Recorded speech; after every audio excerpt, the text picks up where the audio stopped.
योयो हनी सिंह के साथ ऐसा क्या हो गया? महज 13 साल की उम्र में बन गए नास्तिक। शैतानी शक्तियों से खराब हो गई जिंदगी। अब सच्चे सनातनी कैसे बन गए हनी सिंह?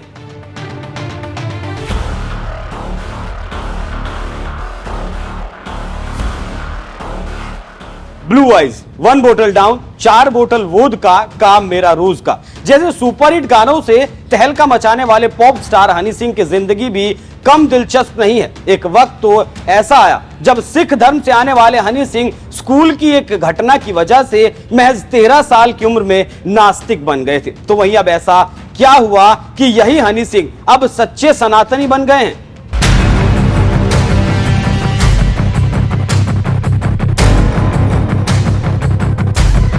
दरअसल एक से बढ़कर एक सुपरहिट गानों की लाइन लगाने वाले योयो हनी सिंह जितने मशहूर अपने गानों को लेकर रहते हैं, उससे कहीं ज्यादा विवादों में भी वो रहते हैं। कभी शराब पर गाए गानों की वजह से, तो कभी वॉल्यूम 1 जैसे फूहड़ गानों की वजह से, और अब यही हनी सिंह अपनी जिंदगी के शुरुआती दिनों की वजह से चर्चा में छाए हुए हैं। क्योंकि जिस हनी सिंह को कभी नास्तिक कहा जाता था, वो हनी सिंह भी अब भोलेनाथ के भक्त हो गए। और ये सफर भी उनके लिए इतना आसान नहीं था। उन्होंने खुद ललन टॉप को दिए एक इंटरव्यू में बचपन का ये वाकया जिक्र करते हुए बताया, मैं स्कूल में तबला बजाता था। ये कहानी किसी को नहीं पता। मैं बचपन में केश रखता था जिससे मेरे बालों में जटाएं बनने लगी थी। मैं हफ्ते में 3 दिन केश स्नान करता था, फिर भी डेडलॉक्स बनते थे। मम्मी ये जटाएं काट देती थी जिससे मेरी जूड़ी छोटी होती गई। 6ठी क्लास में लोग मेरी छोटी जूड़ी का मजाक उड़ाते थे, तो मैंने मम्मी से कहा केश काट दो, और मम्मी ने केश काट दिए। उस वक्त पापा घर पर नहीं थे।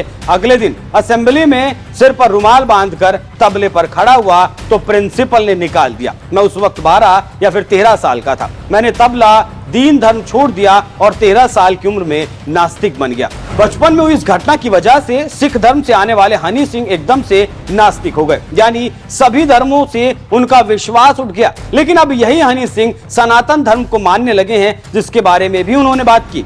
म्यूजिक गुरु अभिनवाचार्य जी ने मुझे हिंदुत्व और सनातन धर्म से रूबरू करवाया। घर में सिख धर्म के बारे में जाना। मैंने सोचा कि किसी धर्म को नहीं मानूंगा, ज्ञान लेता रहूंगा। लेकिन जब 2011-12 में मेरा वक्त आया तो मुझे ईश्वर का शुक्राना करना चाहिए था, लेकिन मैं शैतानी शक्तियों का यशगान करने लगा। वहां से मेरा दिमाग और मेरी जिंदगी सब खराब हो गई। नास्तिक से मैं धार्मिक बना। 2018 में बीमारी के वक्त जब से भोलेनाथ मिले हैं ना, तब से बहुत बढ़िया जिंदगी हो गई। भोलेनाथ के मिलने के पीछे भी एक कहानी है। 2018 में जब मैं बीमार था तो कई डॉक्टर ने यहां तक कह दिया कि अब सारी जिंदगी दवाई खाएगा, रोटी खाएगा और सोएगा, लेकिन महादेव ने बचा लिया। हनी सिंह आज भले ही भोलेनाथ को मानने लगे हों, लेकिन एक वक्त ऐसा भी था जब वो शैतानी ताकतों को बढ़ावा देते थे। तो ये बात खुद हनी सिंह मानते हैं। वो तो कहते हैं उनका सुपरहिट गाना 4 बोतल वोद का भी शैतानी ताकतों को ग्लोरीफाई करने वाला था। इन गानों में शैतानी साउंड थे